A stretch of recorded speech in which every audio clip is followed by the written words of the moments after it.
Michael McConkey here, Edible Landscaping, October the 26th, and I'm here with George and with Katie, and we're going to look at persimmons today, one of my favorite fruits. It's been a lifelong collecting experience for me to find all the different varieties from all over the world. There's been lots of work with persimmons, and they're still not very commonly known and well thought of. A lot of us have grown up with maybe picking a hard persimmon off of a tree and having it pucker and never going back there again. The astringency is caused by tannins. So sometimes you're kind of behind the 8 ball as far as understanding how really delicious and easy to grow a persimmon is. There are a couple of types of persimmons that we sell here. There is the native persimmon that are usually small.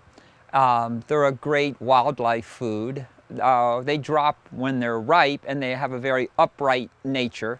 So sometimes they're 60 feet tall. Then there's the Asian persimmons, and for centuries, Asian horticulture has selected some amazing persimmons. And in the stores, if you went in October, you would probably find Fuyu persimmon. And that's just one type of persimmon. You can eat it when it's firm, like an apple, and it doesn't have any astringency. Between the native American persimmon and the Asian persimmon, there have been some horticulturalists that have bred the two together and made hybrids. These hybrids either have the characteristics of the American or the Asian, but they have an inherent quality to be more hardy. The Americans do very well all the way up into Canada, the native ones. Then the hybrids also bring the characteristics of the Asian a bit further north. So we have 3 types to discuss today, or to look at and to see what their attributes are. So this is the Makawajiro persimmon. This was originally from Japan. It's a very important commodity there.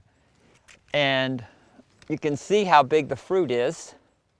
Beautiful plant, very magnolia-like looking leaves. This is a tree you just don't put in the back 40.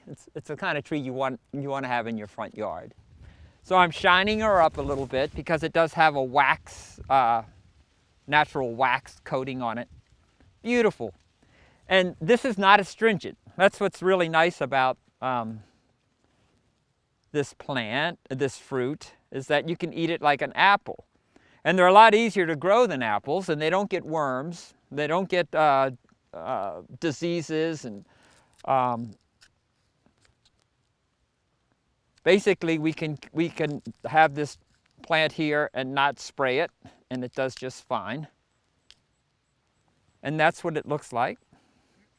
And I'm going to give a piece to Katie to eat. There we go. This is just one variety. We maybe have 6 or 7 of these types that are hard and ripe at the same time. And we'll be tasting those too. We'll see which one we like the best. All right, this is another hard when ripe variety. Izu, I-Z-U. It's a little bit more watery. That's because it's maybe 3 weeks earlier than Makawajiro. Even though they have the same color, this one's integrity inside is a little bit more liquidy and juicy. So sweet. And it's actually, this is what you want somebody to taste when they taste their first persimmon.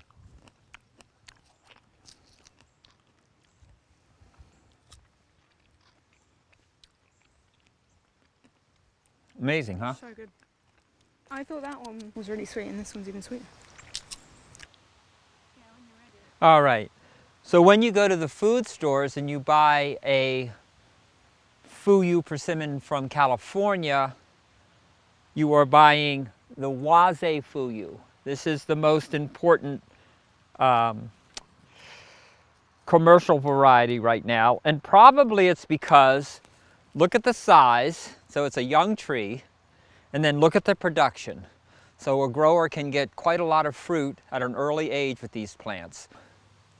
We're going to see here.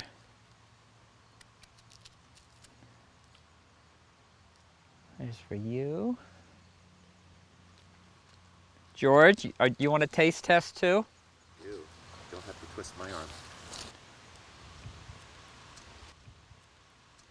This one's getting a little translucent inside.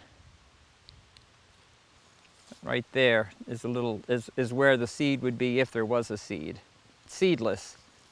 And you notice I picked these with a pruning shear because they don't pull off of the tree. You could damage the tree by pulling too hard, breaking a branch.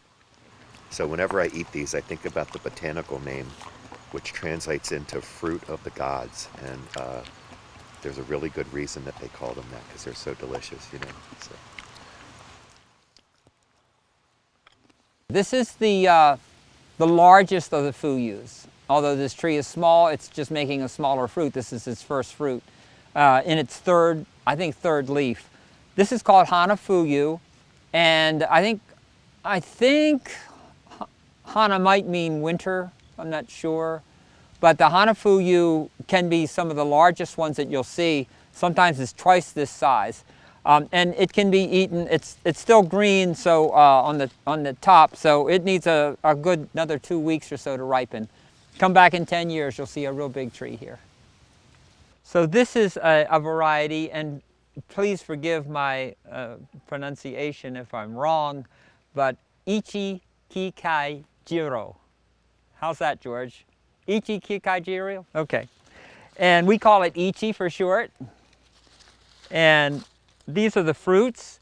You can see they're a little green. They're not quite deep orange. This one over here, if you can, oh, this one, I'm going to twist it off instead of cut it. You can also do that when you're picking them, but you have to twist about 6 times before it actually comes off. I'm going to just cut that out of there. And then I'll go ahead and get a sample of this one. And again, this one's later ripening, like the earlier ones we did, so it's not as soon to ripen like the Waze Fuyu or the Izu. You want to try it? Yeah. Here we go. This is a dwarf tree. If you saw a regular standard persimmon tree, you'd understand why I call this dwarf. This tree is probably 30 years old, so they are long-lived. And this one also has a really nice shape, I think. It's low to the ground for easy picking. And then, of course, it's got that top canopy. There, I'll have to get up in the tree. So, George, that was nice. This one's very silky.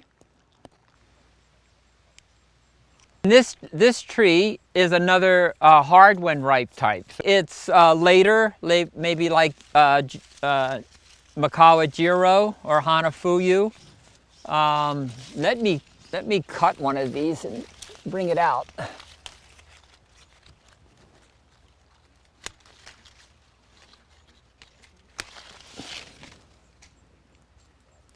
Beautiful, huh? Such a big, beautiful fruit.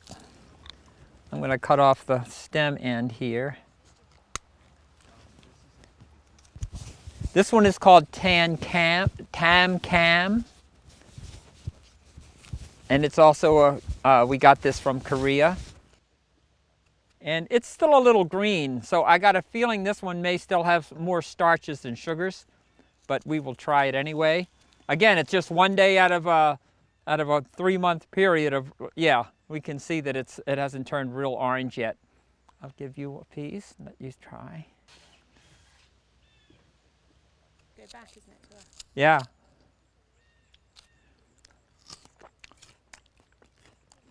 Sweet. It's going to be very sweet, isn't it? You can tell. But it's still got that kind of green, slightly green. yeah, so yeah, I would give this one another few weeks.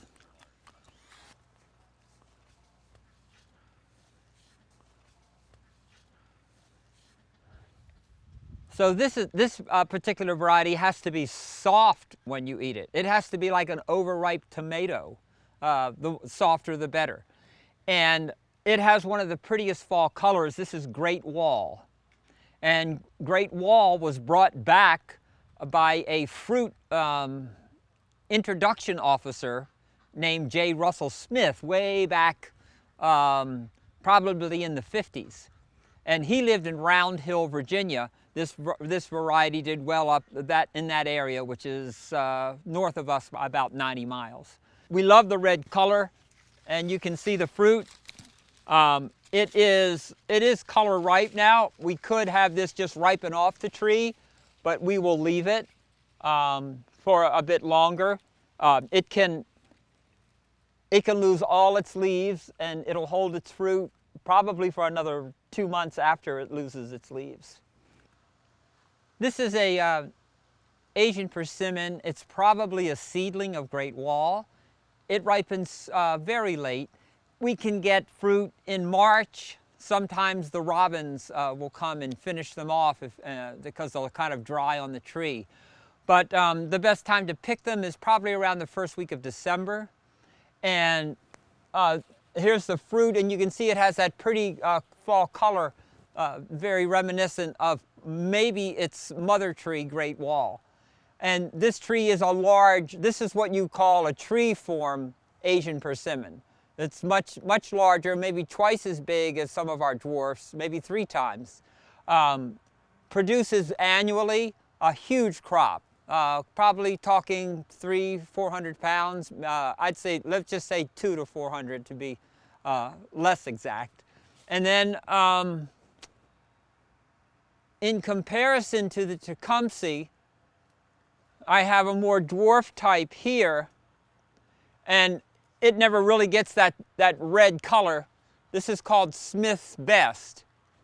And it's probably the Japanese variety Gaboshi or Gaboshu.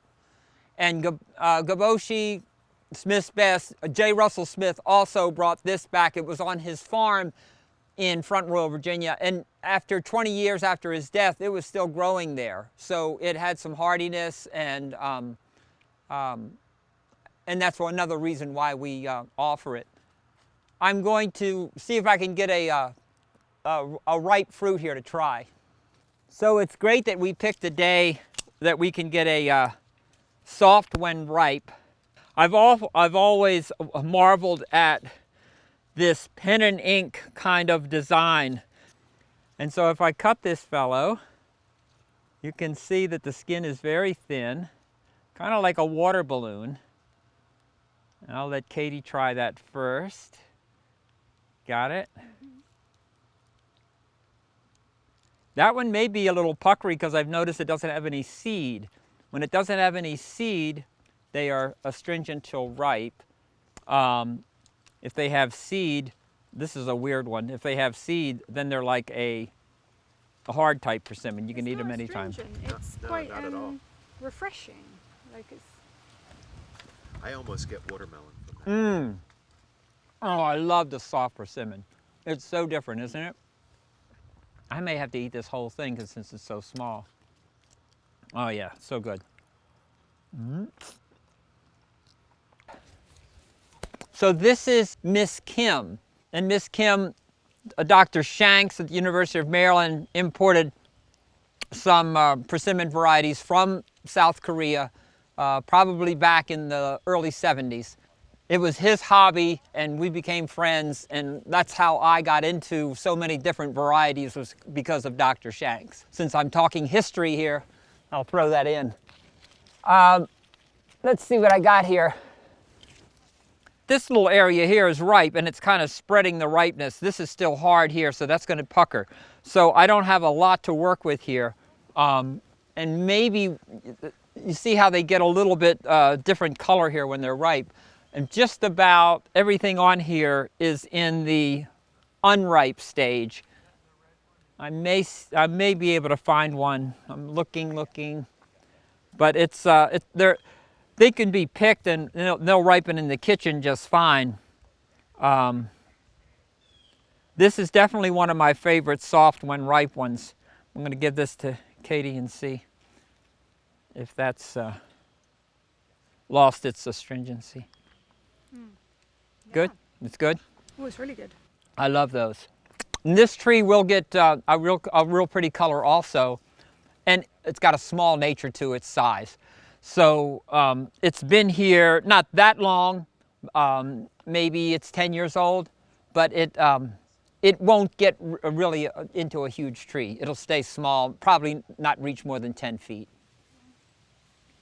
This is another Korean variety that I got from Dr. Shanks. It's called Sunghai. It is a soft when ripe, and I would say it's the sister to Miss Kim that we did earlier. Vivid red leaf, and the fruit is soft ripe. We could pick it now, but they're going to be great ripening on the tree, so we'll do these a couple weeks later. This tree it's only in its third leaf, I think. So, and it was a really small plant when we put it in. So persimmons will start producing at an early age. And I think she's going to be okay. I don't want to overproduce her and make her not hardy for the winter, but I think she's going to be okay. I think there's 1, 2, 3, 4, 5, maybe 6 fruit on here. Although there could have been more. We do have customers. So these look very much like the Haichia variety that are commercially available in the stores, and it's a soft, ripe, mild variety. These are called Giambo, and they ripen about a month to 6 weeks later than Haichia. So I'm very impressed with this plant because I didn't even think it would ripen here.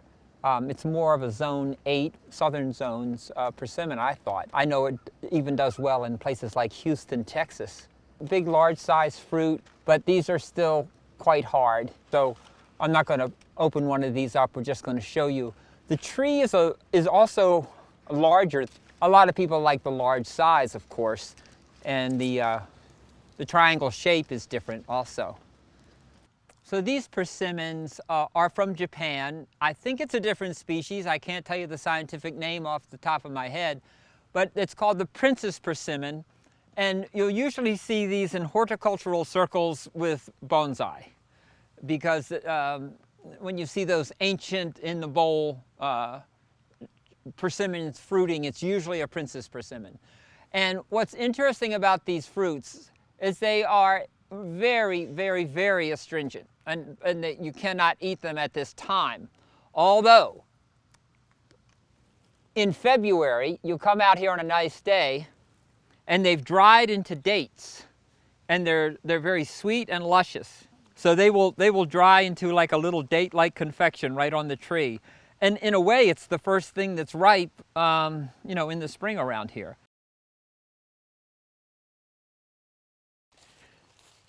So this is the Weber. This is the earlier one, and these are small. Actually, a little large for the wild, you know, comparing them to the wild types. But this was a selection from the wild. And if I open it up, it's very orange inside. And there are the seeds. And I'm not going to give one of these to Katie until I taste it, because I don't want her to taste her first American persimmon and get puckered. So I will try it. Oh, nice. So far, you got to wait a minute because you want to make sure the after effect. Oh, it's good. You ready? Yeah. Okay.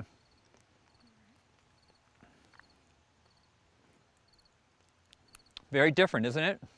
It's like aromatic, like floral or something. Nice. I don't know. Yeah, and I didn't let that drop, so you know we kind of picked it before its time. It's not like anything I've tasted before, really. Yeah. This is the Yates, a little larger usually than the Weber, and just about the same time ripening. And I'm going to think that it's a little bit more gold, a little lighter flesh.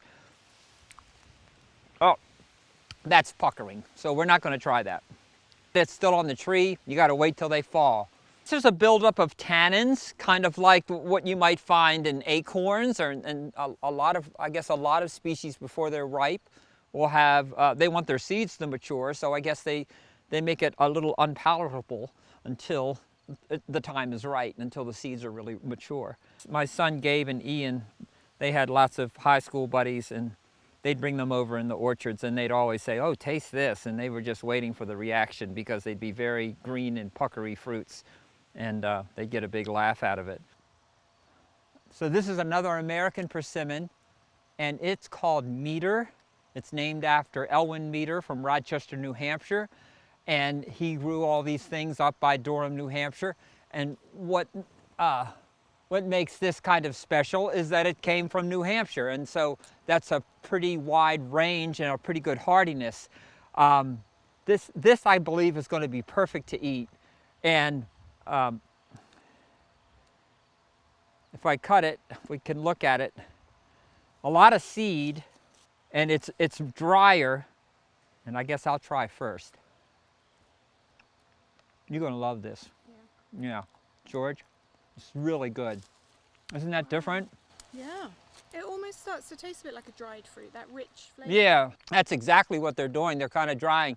I would think that you could continue that. You could just probably put them in the house on a mantle above a stove or something, and they would just turn into a date.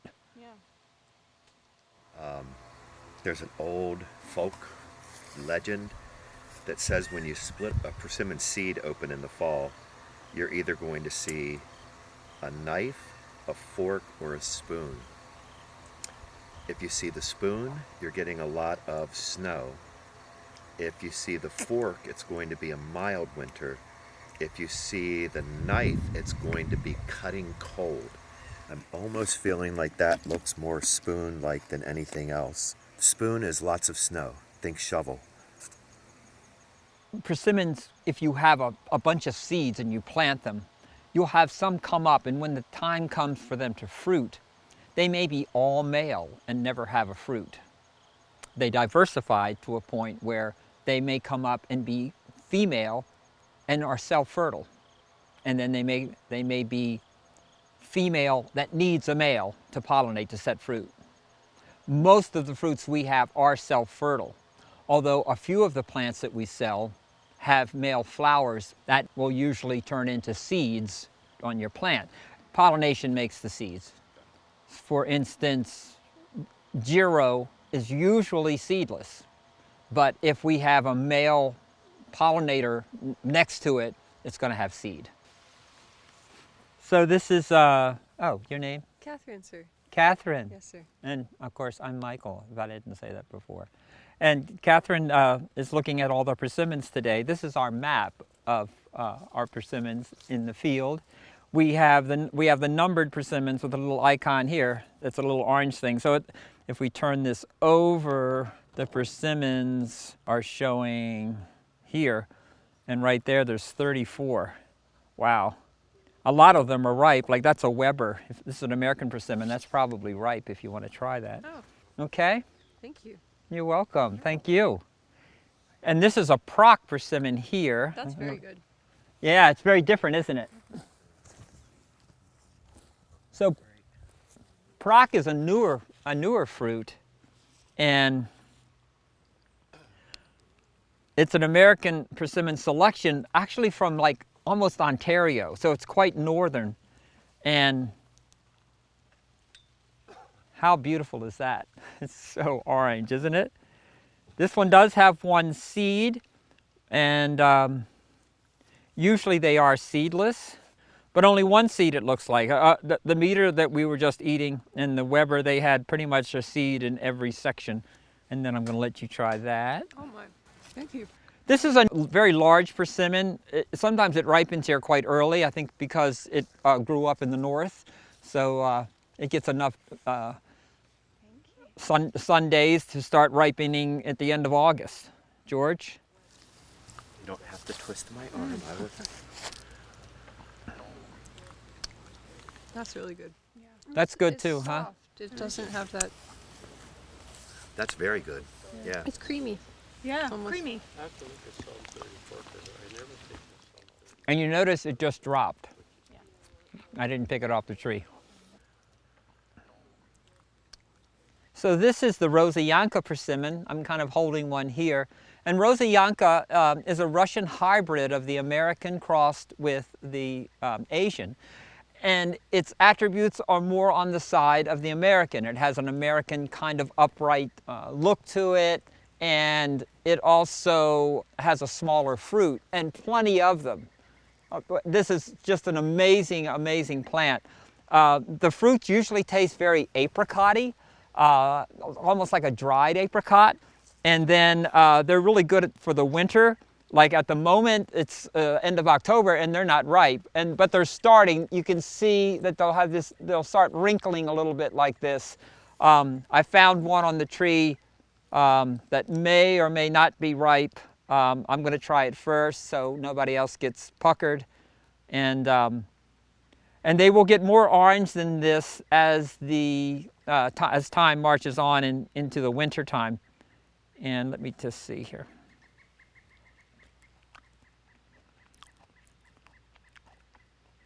I think it's working. Yeah. And as you can see, there's no seed. That's one of the big things about this one. I'm getting a little hit now, but it took a while. But they have no seed, and so they're really easy to use with blenders, or if you're cooking or whatever, you're not extracting a bunch of seeds. For years, no one crossed or hybridized the Asian and the American. There was a lot of talk about it. And it took almost a folk hero from Russia. And I'm going to pronounce his name Mercherin, but I'm not really sure. And he was kind of like the Luther Burbank equivalent as far as a fruit breeder. And somehow he got, from his initial work, there are now a lot of hybrids, some more Asian than native, some more native like this Rosianka. One of my favorite plants, and I kind of, when I do speeches about this, I always put in, well, if somebody wants to grow a commercial crop of something that's not available right now to the general public, this might be it. And then we're going to go over now and see Nikita's Gift, which was one of the first hybrids that were introduced that is more Asian. So let's go.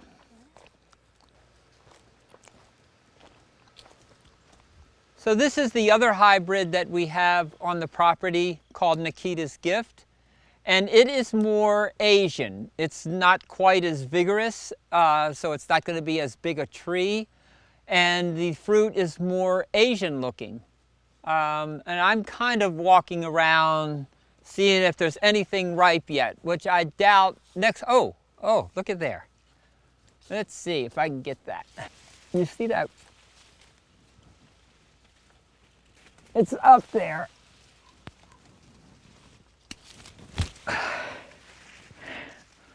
Got him.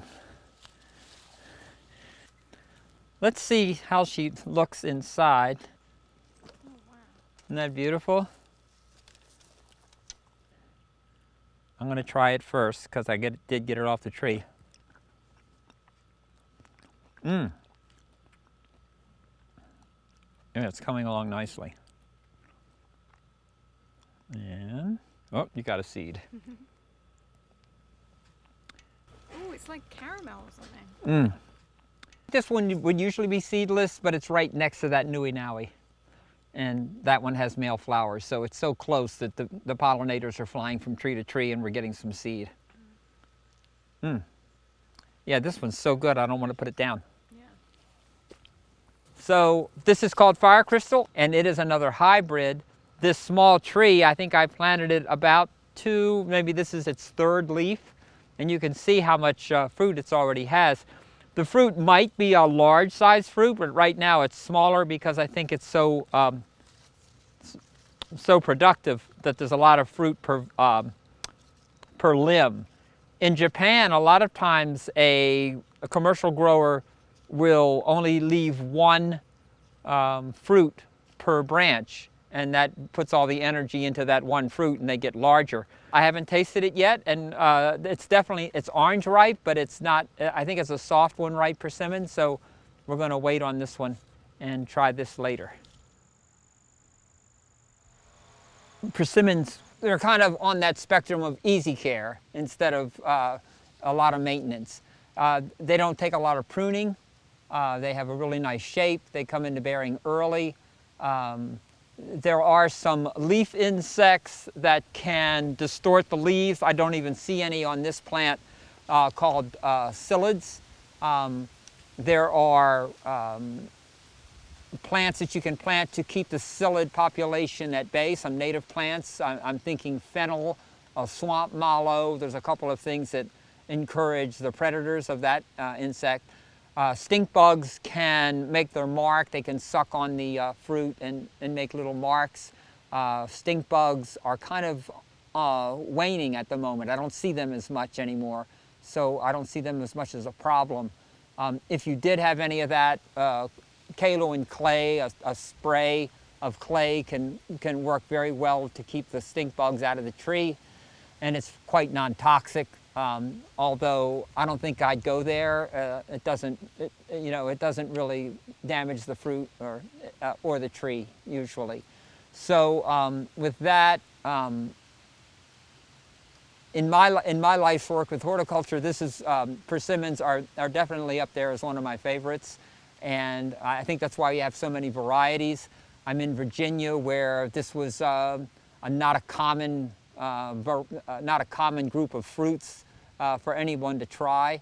Although now I think it's become more and more popular, and I just wish for Persimmon Day we had many more plants to sell, because everybody deserves one of these in their yard.